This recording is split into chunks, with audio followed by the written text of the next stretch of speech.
Hello and welcome to this Red Gaming Tech video, myself and Marta, where as always I am here with the latest from the tech world in the last 24 or so hours. Today I'm going to kick things off with a couple of items from Intel. The first of which is basically a roadmap from Mitac Computing Technology, and as you'll see on the PDF that is linked in the description below this video, it contains release information on Comet Lake, which again is a 10-core CPU, but we haven't really heard anything about the actual specs like clock speed or any other changes. We literally just know that it's 10 cores, that's it, which is meaningful, but we kind of need to know more than that, obviously.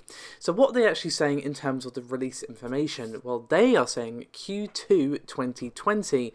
And just to kind of refresh your memory a little bit, full source was told late Q1.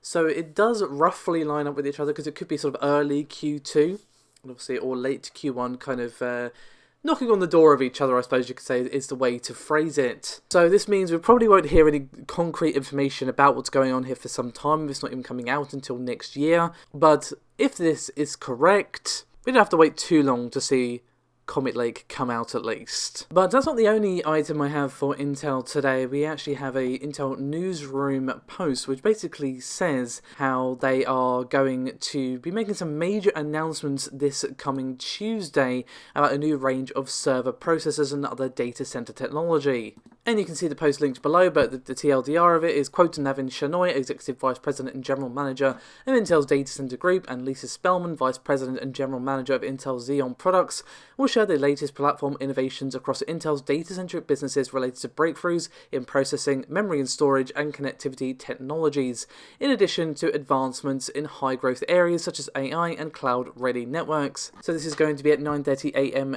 PDT on April the 2nd, so keep your eyes peeled on Tuesday for that information.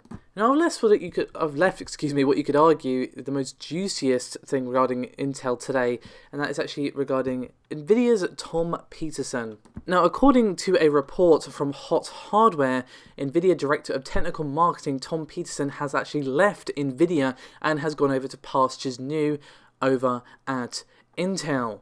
Now this is actually really critical that Nvidia have lost Tom here because, well, he was one of the engineers who had a hand in Nvidia's G-Sync tech and was a critical member of the Geforce team over at Nvidia, and he was a really key member of Nvidia's team as a director of technical marketing, and he has again left for Intel, at least according to Hot Hardware's report.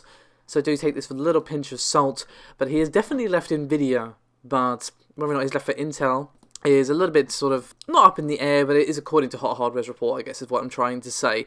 Now, so if this is true, that's another pretty bad loss for Nvidia, and obviously AMD have lost a couple of key people to Intel as well. You know, we had Chris Hook leave for Intel, we had Raja Koduri, of course, Jim Keller, and now, of course, Tom Peterson have all gone over to Intel. So AMD and Nvidia have lost key people to the absolute giants that is Intel. And this does kind of actually line up to some comments that Chris Hook made during an interview that Paul conducted with him when Paul was attending GDC this year, and basically Chris Hook said that Intel have about 2 to 4K engineers working on their GPU, so they are very keen to get that GPU experience and knowledge over on their side.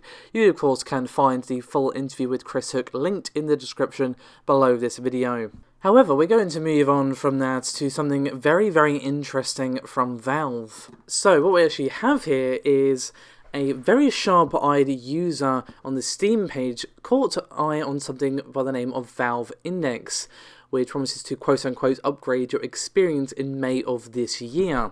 Now, it is just a single image which you will be seeing on screen, but I think we can all agree that, yep, that looks awfully like a VR headset. And if you were paying attention late last year, you may remember that this matches with various leaks that we had flying around, and according to those very same rumours, it came alongside a Half-Life prequel specifically built for virtual reality.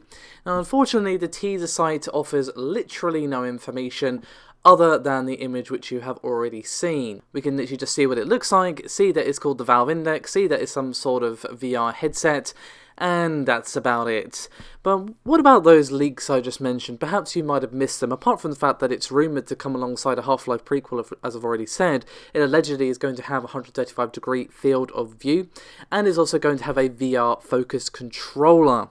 Now, of course, they already have sort of a VR headset with the HTC Vive, but that is, of course, HTC baby, as it were, and we have had reports and rumblings floating around for quite some time that Valve were working on their very own Valve VR headset that they could call 110% their own, and obviously this looks like it's it.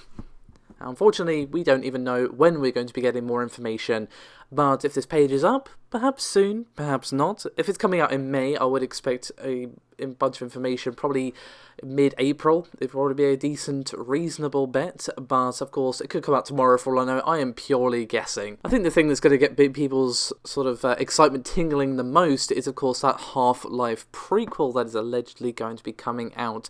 Now, I'm sure people would much rather have Half-Life 3, but I think we should all give up on that at this point. A new Half-Life game, I think, will be good, even if it's not the one that we all want. One last thing that I think would be cool to mention is that we have the full list of games for Summer Games done quick, and there are some interesting, surprising inclusions here, as you probably may or may not know if you're at all into GDQ, should I say. They don't tend to like excessively violent ones for the summer iteration.